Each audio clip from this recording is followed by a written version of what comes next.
Weekend episode കഴിഞ്ഞപ്പോൾ big boss പ്രേക്ഷകർക്ക് നിരാശ. ഈ ആഴ്ച വീട്ടിലുണ്ടായ പ്രശ്നങ്ങൾ ഒന്നും മോഹൻലാൽ ചർച്ചയാക്കിയില്ലെന്നാണ് ആക്ഷേപം.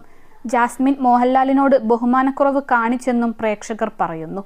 ജാസ്മിന്റെ തെറ്റുകൾ ചൂണ്ടിക്കാണിച്ചപ്പോൾ ദേഷ്യത്തോടെ ജാസ്മിൻ പ്രതികരിച്ചു. വീട്ടിൽ വസ്ത്രങ്ങൾ വലിച്ചുവാരി ഇട്ടിരിക്കുന്നതിനെക്കുറിച്ച് ചോദിച്ചപ്പോഴാണ് ജാസ്മിന്റെ മുഖം മാറിയത്. ഇത് മോഹൻലാൽ ചൂണ്ടിക്കാണിക്കുകയും ചെയ്തു.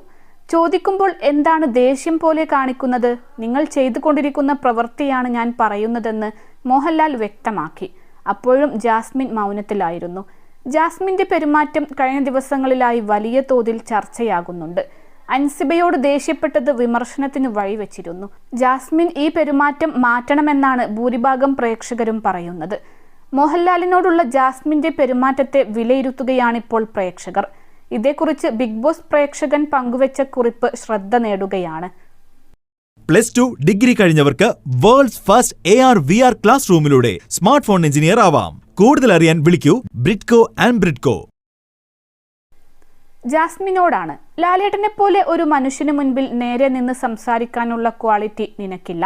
ബിഗ് ബോസ് ആയതുകൊണ്ടും അവിടെ നിന്നെപ്പോലുള്ള ക്വാളിറ്റി കുറഞ്ഞ ആളുകളെ ഷോയുടെ നിലനിൽപ്പിന് ആവശ്യമായതുകൊണ്ടും മാത്രമാണ് നിനക്കൊക്കെ ആഴ്ചയിൽ ഒരിക്കൽ ലാലേട്ടനോട് സംസാരിക്കാൻ ഒരു അവസരം കിട്ടുന്നത് തന്നെ. അല്ലാതെ നിനക്കൊന്നും അതിനുള്ള അർഹത ഉണ്ടായിട്ടല്ല. അപ്പോൾ അങ്ങനെ ലഭിച്ച അവസരത്തിൽ നന്ദി ഉണ്ടായിരിക്കുക. വാക്കിലും പെരുമാറ്റത്തിലും ആ ഒരു ബഹുമാനവും വെച്ചു പുലർത്തുക. നിന്റെ ആ മുഖം വെച്ചുള്ള ഗോഷ്ടി അങ്ങേർക്കെതിരെ കാണിക്കാതിരിക്കാൻ ഉള്ള വകതിരിവ് കാണിക്കുക. എല്ലാ വീക്കെൻഡ് എപ്പിസോഡ് കഴിഞ്ഞു ലാലേട്ടനെ കളിയാക്കി പോസ്റ്റ് ഇടുന്ന ഞാൻ പോലും റിയൽ ലൈഫിൽ അങ്ങേരെ കണ്ടാൽ ആരാധനയോടെ നോക്കി നിൽക്കും. അത് മോഹൻലാൽ എന്ന അതുല്യ പ്രതിഭയോടുള്ള ബഹുമാനം കൊണ്ടാണ്. മലയാളം ബിഗ് ബോസ് ചരിത്രത്തിൽ മത്സരാർത്ഥികളോടും ലാലേട്ടനോട് പോലും ഇത്രയും ബഹുമാനം ഇല്ലാതെ പെരുമാറുന്ന ഒരാളെ ഉണ്ടായിട്ടുള്ളൂ. ലാലേട്ടൻ പറയുന്ന പോലെ ബേസിക് സിവിക് സെൻസ് ഒക്കെ വീട്ടിൽ നിന്ന് പഠിക്കണം. പിന്നെയുള്ള സാമാന്യ മര്യാദകൾ നമ്മൾ സ്വയം ആർജിക്കണം. സത്യം പറയാലോ, മറ്റു മനുഷ്യരോട് ഇത്ര അഹന്തതയോടെയും അസഹിഷ്ണുതയോടെയും പെരുമാറുന്ന ഒരു മത്സരാർത്ഥി പോയിട്ട് ഒരു മനുഷ്യനെ ഞാൻ ഇത്ര നാളുകൾക്കിടയിൽ കണ്ടിട്ടില്ല. വല്ലാത്ത ഒരു ജന്മം തന്നെ. ബിഗ് ബോസ് പ്രേക്ഷകന്റെ കുറിപ്പ് ഇങ്ങനെ.